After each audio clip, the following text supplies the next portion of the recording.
Hello everyone, this is Matt with Hand Painted Studio. Today I'm going to be talking as quick as I can about doing a image mask, um, particularly just using this technique on product photos, which I run across a lot, where you get a product photo that maybe is not as desirable as you'd like it to be. So let's just get down into that. So we get this NEF file that is from Nikon Photo, and I adjust some things here, just do some quick tweaks and adjustments. I'm trying to get it ready for photo preparation and output to, say, like a catalog or a magazine or whatever it might be. I can almost guarantee you there's going to be some sort of image preparation that needs to be taking place. Even some of these like little nicks and scratches and divots and imperfections. Sometimes you'll get dust on an object that you just didn't see in your photo when you were taking it, or you'll also get an undesirable messy background because there wasn't a cyc used in this production.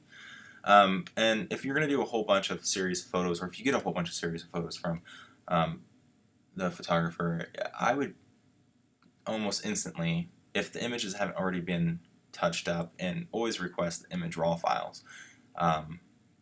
If it hasn't been touched up yet, I would save these settings out and then use them on the sequence of other photos within the same setting. So if you open up this image, I'm not going to get into like adjusting and creating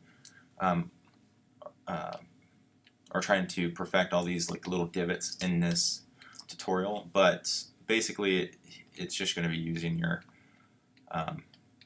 some of the simplest tools. Oh, that's some crazy lag.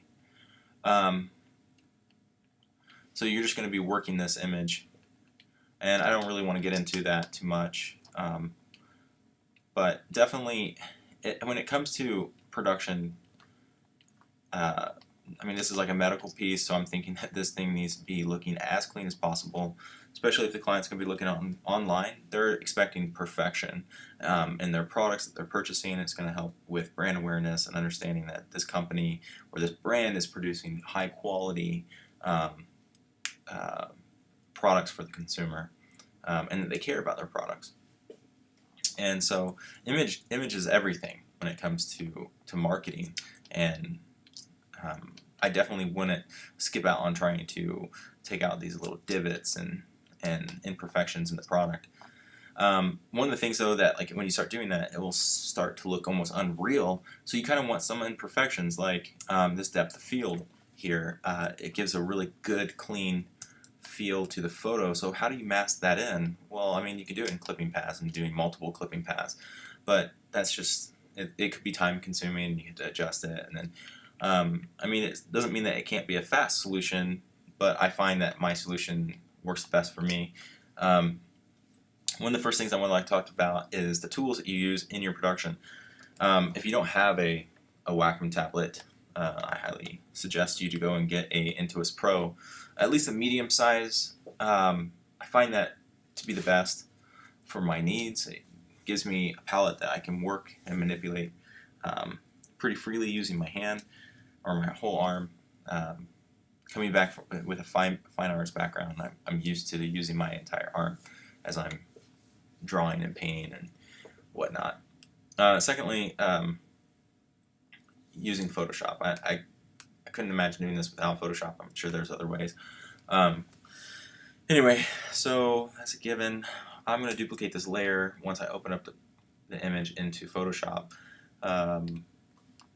The second thing I'm going to do is grab a solid, and since the image is already warm, I'm going to try to pick a color that is complementary to the warmth and is not too hard to look at.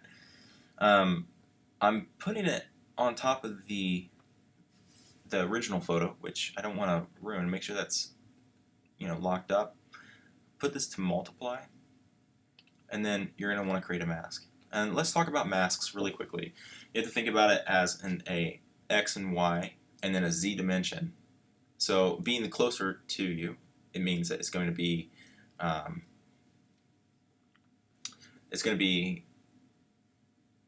non-affected. And then as you pull back to 100% mask, it's going to cut right through the photo. So if I was standing here and there was a mask applied to me, it's going to pseudo non-destructively obstruct what is shown from me. So at close-up range, it's a 0% mask, and then if you come to 100%, it's going to be behind me, which means it's going to cut straight through me, and it will non-destructively make that part invisible. And let's talk about that. Same thing here. Like if you're working in two-dimensional, which we are, it's just X and Y. So you got your Y, which is up and down, and then your X and Z is what you're going to be applying to, is your Z dimension. And that's really what you're affecting. If you think about like how fine artists use paints and all sorts of different types of mediums like sculpting and stuff, and printmaking is a constant adding and subtracting of value, or adding and subtracting of material that creates this three-dimensional look, or creates the effects which they're trying to do. So pressing B, your paintbrush, you'll notice if you're selected on to the mask, it's white, which means it's at a 0% value, or 0% affecting the image which the mask is applied to. So when you click on this and you press B for your paintbrush, you're going to notice that these things change to a black and a white, which white is 0, black is 100%, which means it's going to be digging in right through the image. And if I do that, you'll see that it digs straight in through. And the reason why it's blue is because we put this blue solid in, which helps us indicate where we've masked, which I find to be really helpful, especially when you're doing 20 or 30 of these things in a day. It's more pleasant to look at it that way. And you turn those off, you can see that we've effectively eaten through or taken away or subtracted 100% of the opacity or the value of that image which the mask is applied to. Let's turn those back on. Let's get rid of that. Let's get rid of me. And we'll talk about this 100% value to 0% value. This is how masks interpret what to do. It's an alpha, if you want to get into it. You have an alpha of 100% or 0. And alpha values work in that way, where they're working on a Z plane, where they're actually looking to either show or not show, depending on where the value lies. So if we go into a gray, it's going to show 64%, or it's going to alpha 64% of the image. Now if we move it back up to 100%, yeah, that's right, it's going to 100% knock out the image, and you can see that right here. And if I put in a white solid, you'll see it very clearly, or blue. So yeah, so that's masking basics. I mean, grab your paintbrush and have at it. So let's go into my workflow, which is usually I zoom out. Again, I'm using an iMac, or I would get a 27-inch display if I was you. It's most useful. I would not suggest doing this on a MacBook or something of that nature. It's going to ruin your eyeballs. Come in here, and as I mask this out, I'm blocking this image out so that I can come in here and refine it later. Let's talk about the other tools. Like if you're going to use a laptop, I would really suggest you to get a external monitor if you're going to be doing a lot of masking or any kind of production work. It's definitely like an undesirable workflow if you're working on a small Mac or a small laptop. Not that the resolution's bad, but it's just hard to like move around, and the Wacom, I have mine set up to be proportionately scaled to the screen size which I'm affecting or I'm working on. So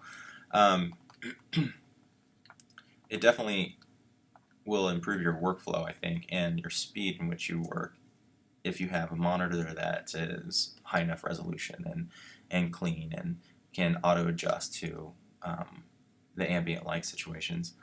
And it will be better on your eyes. Less stress, better work, better workflow, better production.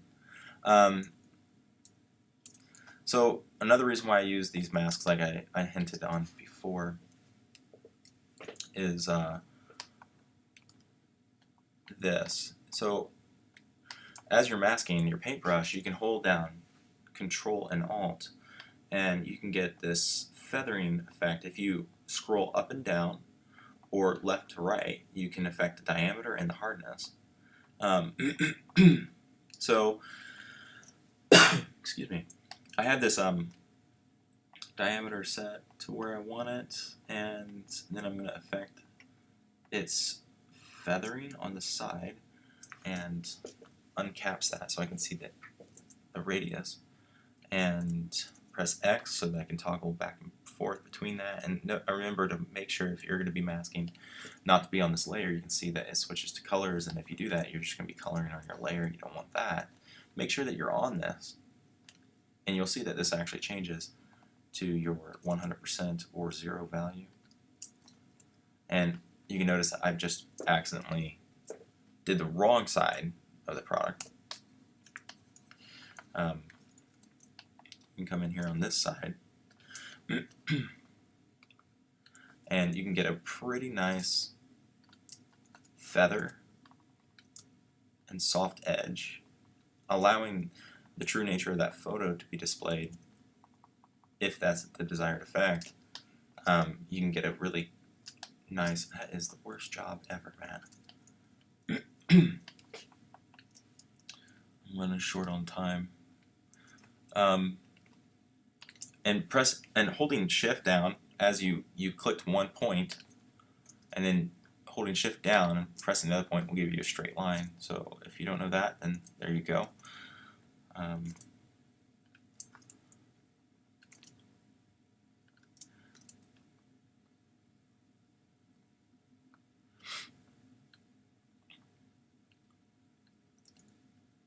So this is definitely going to give you a soft feel, and you'll notice that I'm using a lot of adding and subtracting of the mask to create sharp corners and stuff. And that's something as I was younger, I always wondered, like, how do you get these sharp, like, cut-ins and stuff, and then where you have an object like this, where you have this blurry background mixed with this really foreground object that really is not blurry. How do you do that? Well, this is how you do it. And then you can get these really nice, like, cut-ins where you have this natural depth of field showing on the object.